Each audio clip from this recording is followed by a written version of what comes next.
Talking to Aljazeera. Mr. President, let's start with COVID-19, the pandemic that has shattered lives, rattled economies and put strains on the health services. We've seen a new pattern, which is basically infections increasing worldwide. Where does your country stand? Are you thinking about putting in place new restrictions? At the moment, no, because data and science tells us we are getting very little cases at the moment. So we are very much on the watch. We have all the pillars supporting the response system in place, and we are alert. But at the moment, we are not thinking about locking down at all. In fact, as a matter of fact, we have never really locked down as others have done. On 2 occasions, we had to do a 3-day area-specific lockdowns so that we can pursue certain issues that we really wanted to achieve at the time. Of course, as you know what is happening around the world, there's an increase. And since we are not experiencing that, we are very much trying to go back to normalcy as much as we can. But we are very much on the watch because COVID is around. So the quick economic recovery plan is meant to see how we can transition from the state of COVID or post-COVID and carry on with creating a scenario for livelihood in this country. At the moment, we are really not experiencing many cases as it is the case around the world. The battle against COVID-19 brings back memories from your country's fight against Ebola in 2014 and 2015. What were the lessons you learned from that particular experience that was helpful to your country now as it tackles this pandemic? Well, that is a quick reaction. We heard about the pandemic and we went into action immediately.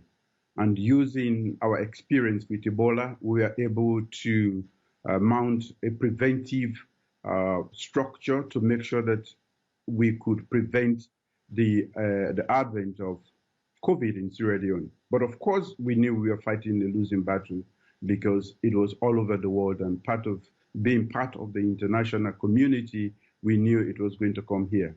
But as we mounted the preventive measures, we were able to ward off COVID for a very long time.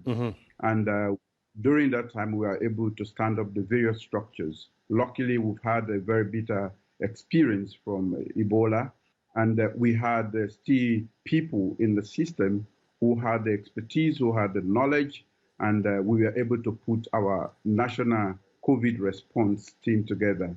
And so by the time on the 31st of March, when we had our very first case, we had a strong structure that was ready to fight off COVID. So this is how we've been able to keep it under control for a very large extent. Let's talk a little bit here about politics in your country, if you don't mind, Mr. President. When you came to power, there's been some sense of anxiety and instability, particularly when you set up the Commission of Inquiry into cases of corruption that took place from 2007 to 2018. That's when the All People's Congress, the APC, was in power. Many said that this was a pure act of political revenge against your opponents. Yes, but I think we have proven them wrong, because what we did was to get people out of this country, judges who presided over the commission, and they have, of course, shown that we did not interfere as a government. I did not interfere as head of state. We gave them the free hand to investigate, and they produced a report. From that report, we have produced a white paper. Definitely, the political instability, I will not say there has been political instability. We've had corruption fighting back, because once we took on the fight against corruption, we knew it was going to fight back. And we were mentally prepared. I, in particular, was mentally prepared for that fight. But it is a fight that we must fight, because It's about the very soul of our country. Many would say we are poor. I would disagree with that. I think corruption has been the enemy, and we had decided as an administration to attack corruption head on. So we are ready for the ramifications of our fight against corruption. This is the argument advanced by your opponents. They say that corruption is pervasive. It's not isolated. It's not about individuals. It's about the system that has been prevailing for many decades in your country. And you have been personally part of that political legacy of your country. Yes, there has to be a starting point, definitely. Normally, I say the same thing to people. I say we have all been corrupt, but we have to draw the line. If we continue to be corrupt, we are not going to be able to have a better future for our children. We must accept that corruption is pervasive in this country, and we have to. But we know how it has negatively impacted our lives, our future, the future of this country. And as an administration, I did say before even I won that I was going to attack corruption. So we are very much aware that it's everywhere in the country, but we are also aware that the rate at which it has been going, the impunity with which corruption was rampant in this country, and it became fashionable, I would normally say. I wanted to make sure that we should check corruption. I've been listening to you in the past saying basically that it's about time for accountability and transparency. And I'm expecting to hear some transparency from you, Mr. President, as I'm going to ask you some few questions here. One of those questions are about when you were campaigning and saying that you had issues with your predecessor, Ernest Bai Koroma's ties with China, particularly the deals that was signed with China. What was your biggest concern about those deals? Is it there was no sense of transparency, or because you thought the deals with China were counterproductive to your country? Well, I want to start by saying that China is a great friend of Sierra Leone. And we had issues with transparency and the way the deals were structured. They were not in the best interest of the country. And I did not attack the president. I attacked the particular deal, which was about Mamama, an airport that was going to be built, which is not going to be anything different from what we have now. If anything, it was going to be a smaller airport with less facilities. So I stood against that because we're talking about nearly 400 million United States dollars. So we still continue our friendship and the bond of friendship with China. But that deal and few others we are totally against. They are not in the best interest of the people of this country. And this explains why you decided there's absolutely no way you're going to go ahead with completing the project, which was basically the new airport outside of the capital. Is it because you were concerned that more loans could just end up being a debt trap for your country? Of course, that is one. And the way it was structured, there was no need for us to leave that airport where it is and build another one. We can refurbish what we have and use it until, when we have a windfall and we can afford it, then do it, and do it in a rather transparent way where everybody will get to know what is happening or how the loan itself is structured. But here's the thing here, Mr. President. Decades of instability and civil war have taken a heavy toll on the infrastructure of the country. We're talking about dams, roads, schools, grid systems. To rebuild, you need cash. Investors don't seem to be willing to step in. The Russians said that they were willing to step in and finance some of those projects. But you didn't seem to be really impressed, saying that we need to look into everything into more details before we move forward. Well, I sit here with a national mandate and for the best interest of my nation. So when I look at any deal and I think it is not in the best interest of the people, I will reject that. We are open as a nation to investment. especially for infrastructure, because we know it's an enabler for development. But we are also conscious that we should not take on loans that are not productive. And yes, we make sure that the process of getting those loans are also transparent and in the best interest of our country. So we are not cherry picking. We just want to make sure that it is in the best interest of Sierra Leone. Mr. President, you know that your people will judge you in the future on the basis of what will you accomplish for them. And what baffles me and many people all over the world is how come Sierra Leone, a nation rich in diamonds and other natural resources, is at the same time one of the poorest nations on earth? That is the exact reason why we are here, to change that narrative. And we are very active in the extractive sector, which you've just identified. Earlier, I think I did say to you that we are not a poor nation. We have been caught up in bad governance for a very long time. And that is why you can, I think you can feel the passion in me for fighting corruption. These are the things that have hindered our development. And with all the resources, if we do not bring about reforms in the governance of our resources, we are not going to be able to cater for the needs of our people. So as you can see, one thing we have identified, resources, mineral resources or natural resources, people say are very important. But to be able to effectively manage that, I think for me, I have identified the human being, the human capital resource of our country as the most important. And we have to develop that. And that is my priority project as a government, human capital development. When you talk about the extraction processes that have to be implemented, are you thinking about restructuring the whole sector? Because I'll give you an idea about what's happening in your country, Mr. President, if you don't mind.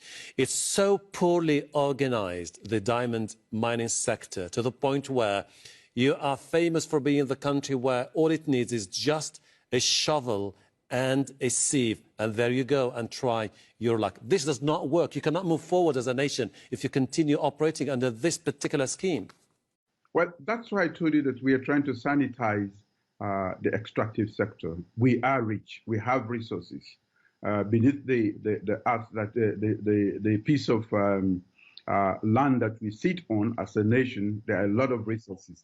But we have to provide some guidance. We have to have sound policies on how we extract these and use them for the purpose of developing our nation, taking care of the social programs. So when I mentioned earlier human capital development, already we have free quality education. We are paying for over 2.5 million kids in this country because as much as the resources are there, we can talk about diamonds and everything on earth, the human resource capacity of this country has to be developed. So we are very much engaged. It is a total, a revamp of that extractive sector in order to be able to get the benefits. This we have not done in the past, and that is why it is taken. And there are so many interests in and out of the country. So it is always difficult to restructure that sector. Speaking of those interests, are we likely to see a zero tolerance when it comes to the international trading companies which are more interested in their own interests, while at the same time they might be willing to manipulate the system for more revenues at the expense of the Sierra Leoneans?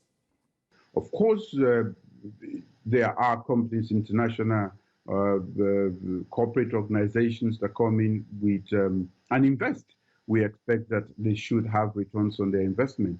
But we also know that in the process of exploiting those resources, there is damage to the ecology and the environment, and that we should have enough to cater for the communities where these activities are taking place, and also for the nation. We need resources to be able to revenue to be able to take care of the many things that we want to do to improve on the lot of our people. But again, the potential is there. And again, with other sectors like agriculture, which was supposed to be a key economic sector. Why is it lagging far behind? For the very reason that we have spoken about, bad governance. And as I speak to you, it's one of those sectors. When I spoke about human capital development in Sierra Leone, when we talk about human capital development, we are talking about the agriculture sector, food security, and education and health. Mm-hmm. So these are exactly the three areas. We are, of course, attending to other issues of government, but in the areas of agriculture, education, and health, we are placing a lot of premium on that.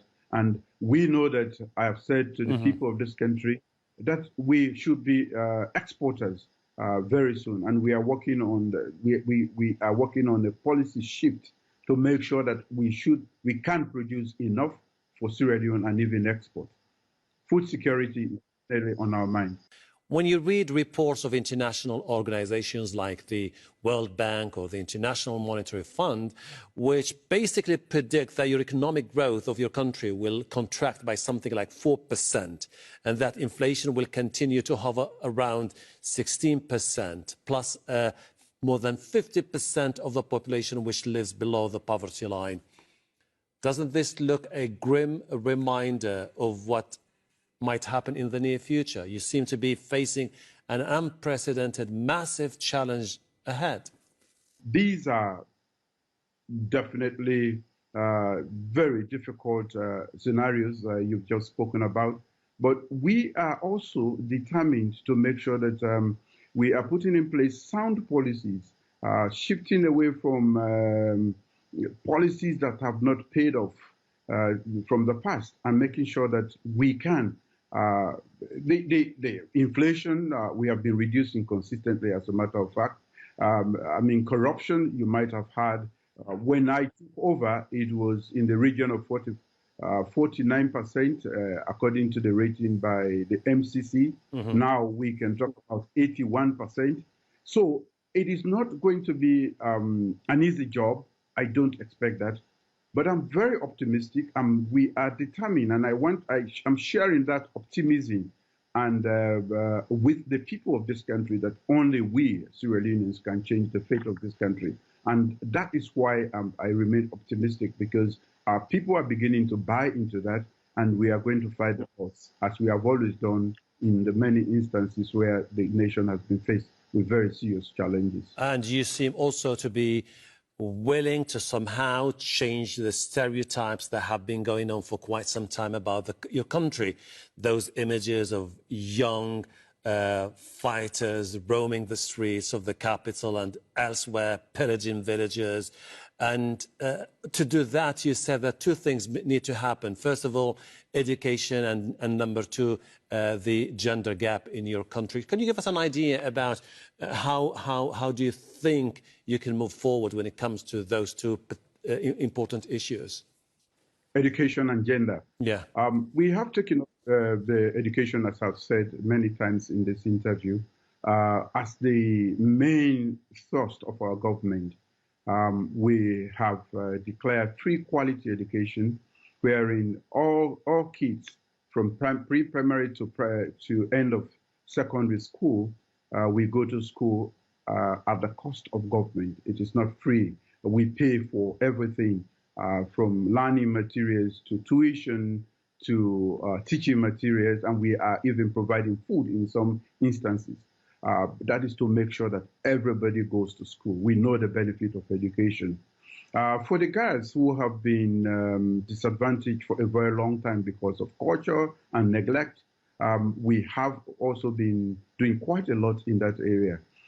Sexual and gender-based violence we have taken on. We have very strict laws now and punishment for those who engage in rape. It became, and I even had to declare a state of emergency for rape last year. And we have put in place model courts to just handle that. Girls now have safe places in school to be to take part in education and not to fear. My wife has been involved in a campaign to make sure that the girl child is free from early marriage, from rape. She is even providing sanitary pads because we realize that the girls can lose up to 70 to 80 days days from going to school because they lack sanitary pads. And a lot of, we have taken up the issue of the girl child very seriously, and the nation is catching up on that. So these are things we take very seriously. The issue about marauding gangs, young men, that is history. We have settled, we have had a peaceful settlement of the conflicts we have. And interestingly, we are just about setting up a commission, Peace and National Cohesion Commission, to keep a keen eye on just making sure that all issues that can instigate conflict of whatever nature are kept under control. When you look at neighboring countries where there's been more instability, particularly in Mali, Burkina Faso and Ivory Coast, and where people have become pretty much worried about the potential for military juntas to take over once again. What kind of message would you like to send to those people? The situation of different countries vary, and what leads to military coup in one country may be different or similar. The